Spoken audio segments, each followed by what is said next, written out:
नमस्कार, मैं हूं स्मिता रशाल और आपकी कमाई बढ़ाने वाला पर्सनल फाइनेंस का हमारा ये खास शो योर मनी लेकर हम फिर से हाजिर हैं। जिंदगी के हर कदम पर पैसों की जरूरत के लिए किस तरीके से प्लानिंग करें, योर मनी में हम आपको ना सिर्फ बचत करना बताते हैं बल्कि अपनी बचत पर आप मोटा मुनाफा कैसे कमाएं ये गुण भी हम आपको सिखाते हैं ताकि आप जिंदगी के हर गोल को अच्छे से पूरा कर सके।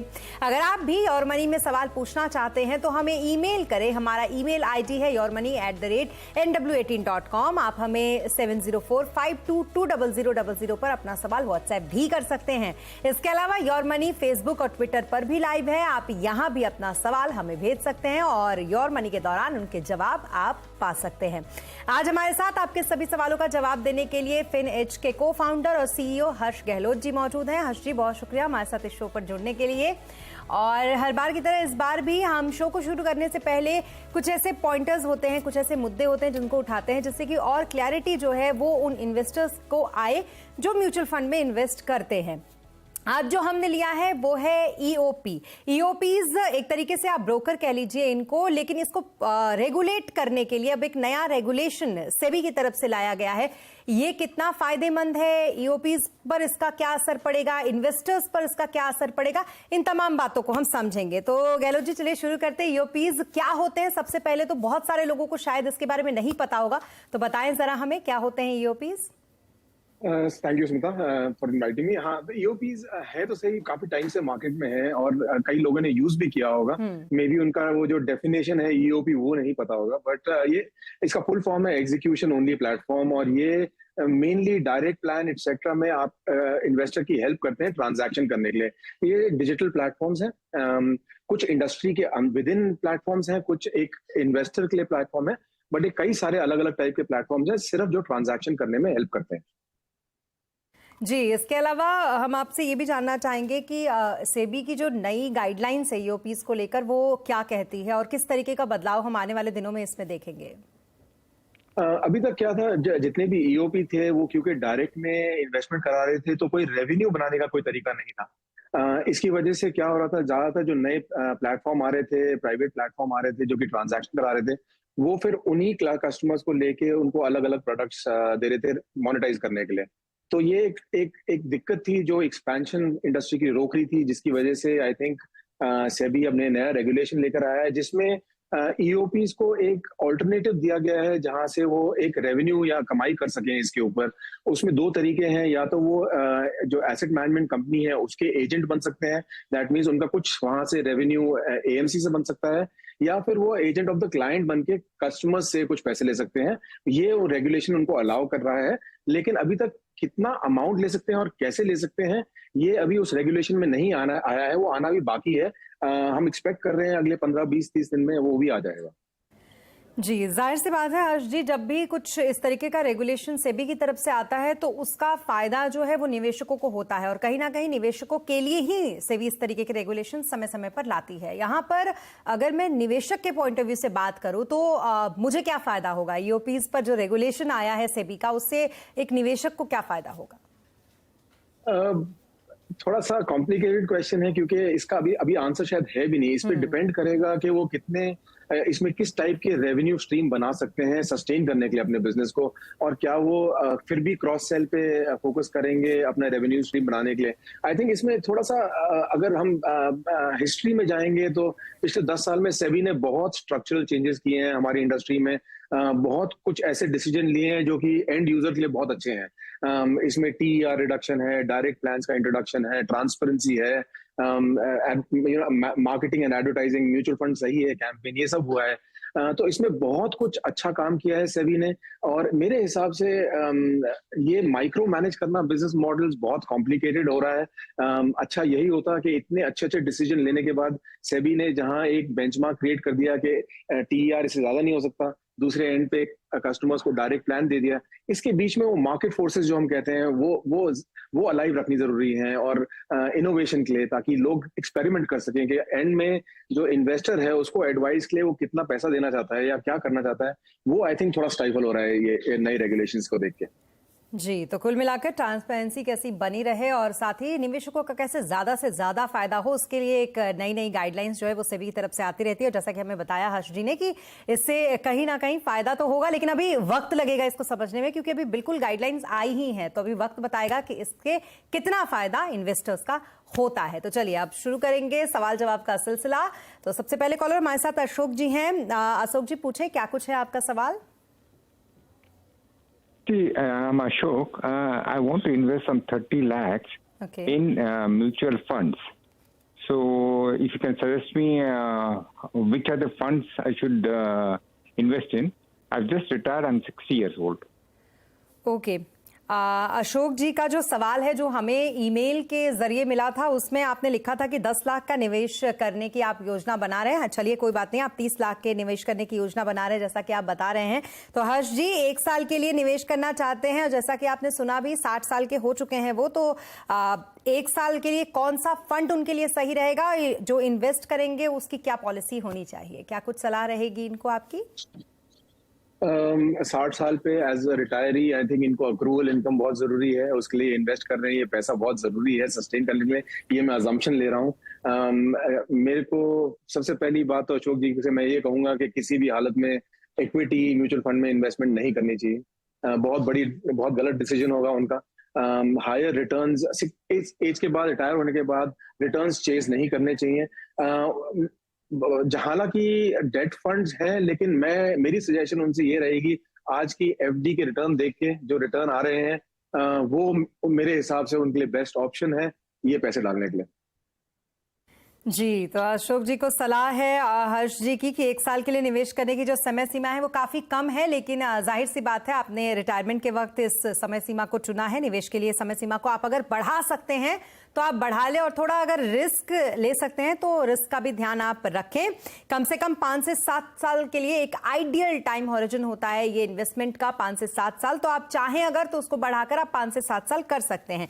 निवेश से पहले जो स्ट्रैटेजी है उसको भी आप बना लीजिए, सिर्फ एक अमाउंट फिक्स करने से नहीं होता है, और लक्ष्यों के हिसाब से जो भी आपने अपना टारगेट फिक्स कर रखा होगा अशोक जी, उसके हिसाब से आप अपना निवेश करिए। महंगाई और कंपाउंडिंग ब्याज जो है उसको जरूर ध्यान में रखिए, खास करके इसका फायदा अगर म्यूचुअल फंड में आप उठाना चाहते हैं तो।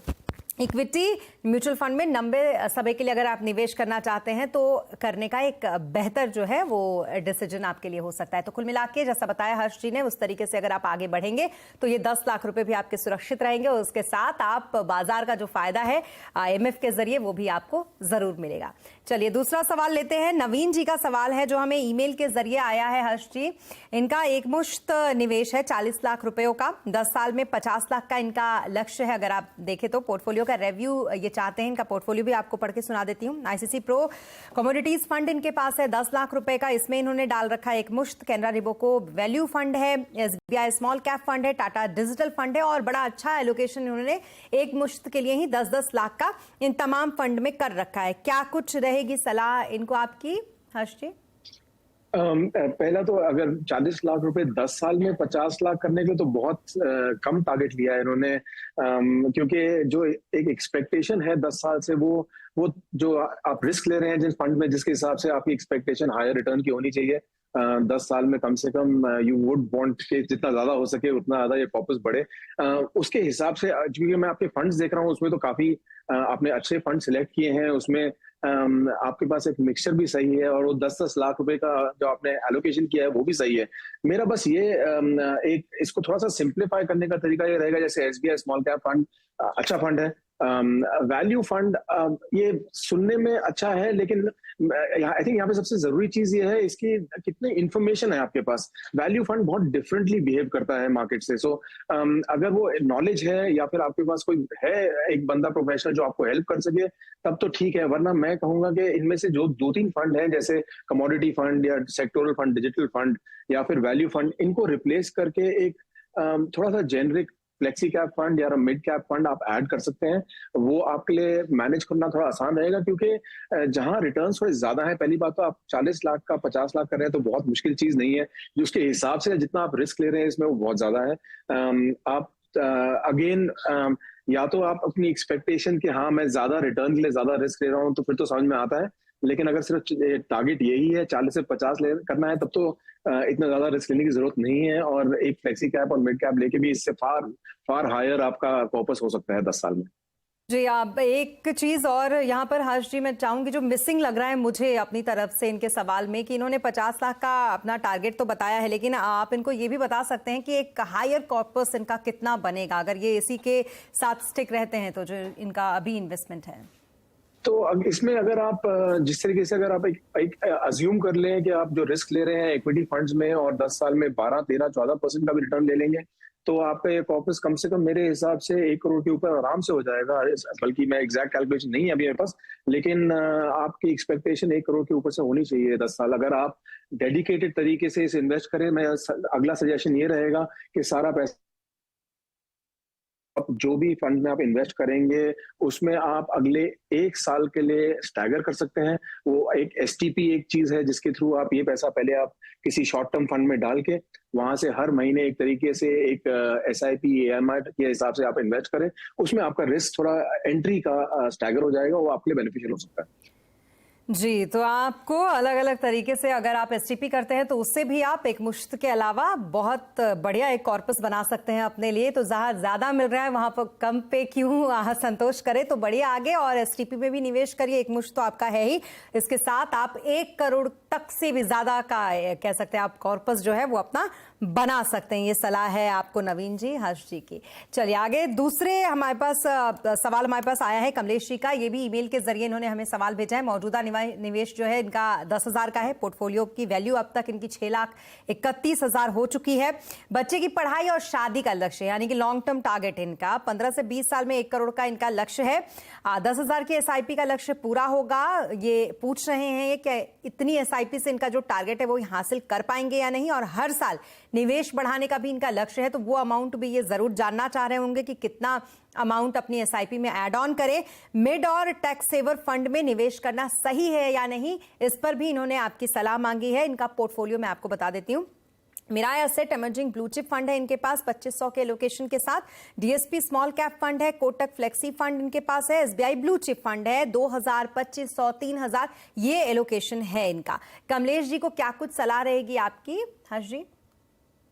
2 चीजें हैं कमलेश जी के लिए। एक तो जो उन्होंने गोल्स, बहुत इंपॉर्टेंट गोल्स हैं बच्चों के एजुकेशन और उनकी मैरिज के लिए, ये आई होप उन्होंने कैलकुलेट किया है कि आज का 1 करोड़ आज के 15-20 साल के बाद अगर 5% इन्फ्लेशन भी लें तो उस टाइम पे आज के 37 लाख के इक्विवेलेंट होगा। तो मेरे को थोड़ा तो लग रहा है कि मे बी ये कैलकुलेशन थोड़ी ठीक करनी जरूरत है इन्फ्लेशन को एडजस्ट करने के बाद। तो इन गोल्स को ऑल्सो सेपरेट करना जरूरी है कि एग्जैक्टली कितना पैसा मेरे को बच्चों की एजुकेशन के लिए चाहिए होगा और रिटायरमेंट के लिए चाहिए होगा। उसके सिवाय जो जो जो फंड्स बताए हैं वो तो बहुत अच्छे फंड्स हैं, अच्छा मिक्स है इसमें, small cap, mid cap, flexi cap, large cap सब कुछ है। जो ये टाइम ड्यूरेशन बोल रहे हैं और सिर्फ अमाउंट बोल रहे हैं, मेरे हिसाब से बहुत अचीवेबल है, बहुत रीजनेबल एक्सपेक्टेशंस हैं, अच्छी एक्सपेक्टेशंस हैं। हमारे कैलकुलेशन के हिसाब से 8,800 रुपए भी अगर आप 20 साल के लिए इन्वेस्ट करें तो 1 करोड़ रुपए हो जाते हैं, 13% रिटर्न अगर अज्यूम करें उसके साथ। बस मेरे को डाउट सिर्फ जो ये गोल आइडेंटिफाई किया है और उसकी कैलकुलेशन की है, मेरा रिकमेंडेशन ये रहेगा कि आप किसी प्रोफेशनल के पास जाके इसमें थोड़ी नॉलेज बिल्ड करिए, क्लैरिटी लीजिए कि क्या आपने जो कैलकुलेशन की है अपने गोल के लिए वो सही है या उसको चेंज करने की जरूरत है।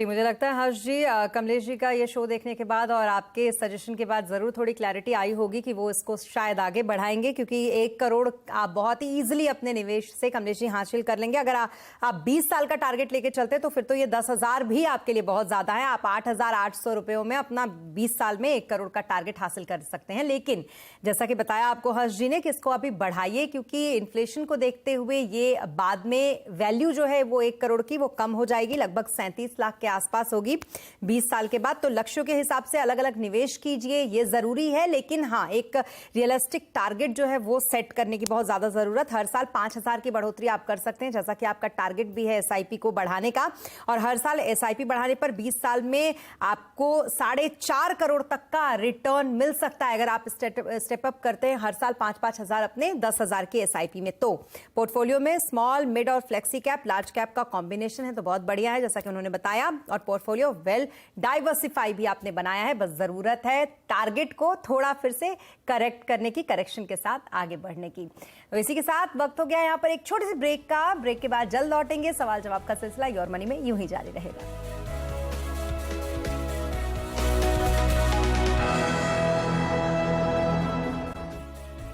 और ब्रेक के बाद एक बार फिर आपका स्वागत है। आप देख रहे हैं योर मनी, जहां हम देते हैं पर्सनल फाइनेंस से जुड़े आपके हर सवाल का जवाब। और आज आपके हर सवाल का जवाब देने के लिए हमारे साथ हैं हर्ष गहलोत जी। तो चलिए एक और मेल के जरिए हमें सवाल आया है, वो सवाल भी ले लेते हैं। कविता जी का ये सवाल है, उनका कहना है कि मौजूदा जो उनका अभी का SIP है वो 6,000 के आसपास है। पोर्टफोलियो की वैल्यू उनकी 2.5 लाख हो चुकी है। 15 साल में 50 लाख का उनका टारगेट है। और इसके अलावा किस फंड से निकलूं, इसकी किसकी जरूरत है, किस में रहूं, किससे निकलूं। पोर्टफोलियो उनका मैं बता देती हूँ आपको पढ़ के। Nippon India Nifty 50 value 20 index fund 1000 के लोकेशन के साथ। Mirae asset emerging blue chip fund है। Parag Parikh flexi cap fund है इनके पास। इसके अलावा SBI फोकस इक्विटी फंड है। LIC का MF large and mid cap fund भी इनके पास है। Canara Robeco small cap fund है। 1000 का एलोकेशन इन्होंने अपने तमाम फंड्स में कर रखा है। क्या कुछ सलाह रहेगी इनको आपकी हर्ष जी? पहले तो कविता जी को मैं ये बताना चाहूंगा कि उनके जो गोल है और जो टाइम होराइजन है उसके हिसाब से जितने उन्होंने फंड सिलेक्ट किए हैं वो ओवर डाइवर्सिफिकेशन का बिल्कुल परफेक्ट प्रॉब्लम है। तो पहली चीज तो ये इनको फंड्स कम करने पड़ेंगे और कुछ फंड्स रोकने पड़ेंगे। इसलिए नहीं कि वो फंड अच्छे नहीं है, बट ये ओवर डाइवर्सिफिकेशन का इशू है।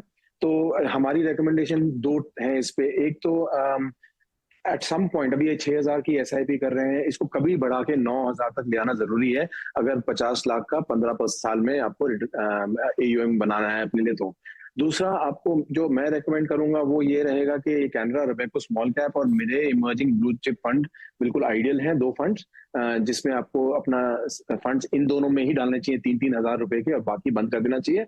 और जैसे आप तीसरा फंड स्टार्ट करेंगे तो आप एक फंड वो पराग पारिक का फ्लेक्सी कैप फिर से स्टार्ट कर सकते हैं।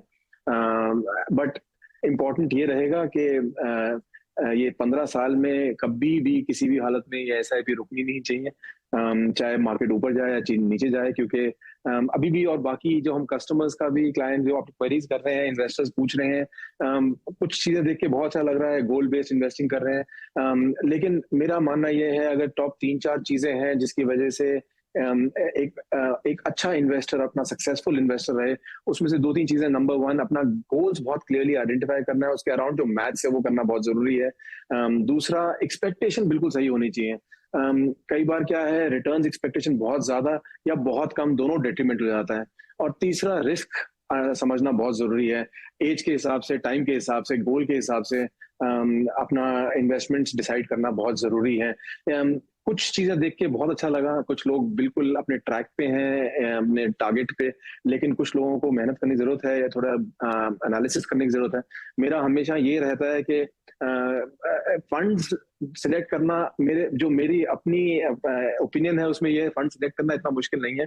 जरूरी है लेकिन इतना मुश्किल नहीं है। लेकिन बिहेवियर मैनेज करने के लिए आपको एक अगर प्रोफेशनल आप लेंगे जो कि ये सारा मैथ्स, कैलकुलेशंस, आपकी अलाइनमेंट गोल के साथ, वो राइट आइडेंटिफिकेशन, आप किस पर्पस के लिए इन्वेस्ट कर रहे हैं और फिर उसके लिए कितना इन्वेस्ट करना चाहिए, ये सब चीजें बहुत जरूरी है। और उसके बाद डिसिप्लिन। आजकल मार्केट्स कभी ऊपर होती हैं, कभी नीचे होती हैं, कभी कहीं वॉर हो जाती है, etcetera etcetera. As a investor इन सब चीजों को हम बिल्कुल नहीं सुनना चाहिए।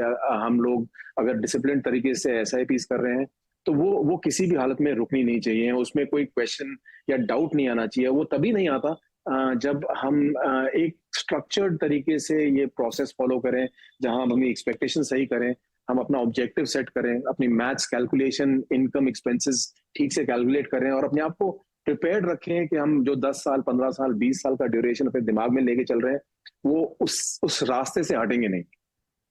यहाँ पे एक प्रोफेशनल का होना भी बहुत फायदेमंद है, क्योंकि फंड सिलेक्शन कोई भी कर देगा, लेकिन ये सब चीजों में आपको हेल्प, ज्यादातर जो देखा है लोगों को जब मार्केट बहुत वॉलेटिल होती है उसमें हेल्प चाहिए होती है। बिल्कुल, और वही सहायता हम यहाँ पर योर मनी के जरिए भी करने की कोशिश करते हैं जब इस तरीके से एक्सपर्ट्स उनको सलाह देते हैं। और खास करके जैसा कि हर्ष जी ने बताया, डिसिप्लिन बहुत ज्यादा जरूरी है अगर आप इन्वेस्टमेंट करते हैं तो कविता जी, आपके लिए सलाह है वो मैं आपको एक बार फिर बता दूं। हर्ष जी ने कहा है कि 6,000 की SIP जो है लक्ष्य के लिए उसको बढ़ाइए, 9,000 की SIP आप करिए और 15 साल में 13% की रेट से अगर कैलकुलेट करें तो 50 लाख का रिटर्न आपको मिलेगा। पोर्टफोलियो ओवर डाइवर्सिफाई है तो कम करने की सलाह उन्होंने आपको दी है कि फंड्स कुछ हैं जिनसे आप निकले और 2-3 फंड ही इसमें हैं जो आप रख सकते हैं 15 साल के लिए। स्मॉल और मिड कैप में निवेश करना आपके लिए बेहद सही रहेगा। कौन से फंड हैं जिनमें आप निवेश करिए वो है, जारी रखिए, वो है Mirae asset emerging blue chip fund, Canara Robeco small cap fund और Parag Parikh flexi cap fund. इसमें जो एलोकेशन है वो 1,000 से बढ़ाकर आप 3,000 कर दीजिए। तो फिर जिस तरीके से आप चाहती हैं वैसा मुनाफा आपको म्यूचुअल फंड के जरिए जरूर मिलेगा। और तमाम जो सलाह दी है वो सारे ही इन्वेस्टर्स के लिए है हर्ष जी की तरफ से कि उस सलाह को अगर आप मानेंगे तो आप ज्यादा से ज्यादा मुनाफा म्यूचुअल फंड के जरिए कमा सकते हैं। इसी के साथ शो में अब आखिरी वक्त हो गया है अलविदा कहने का। तो उससे पहले बहुत शुक्रिया हर्ष जी हमसे जुड़ने के लिए और सारे सवालों का जवाब देने के लिए, बहुत शुक्रिया आपका। और इसी के साथ योर मनी में अभी के लिए बस इतना ही, लेकिन खबरों पर लगातार बने रहने के लिए आप देखते रहे CNBC आवाज। नमस्कार।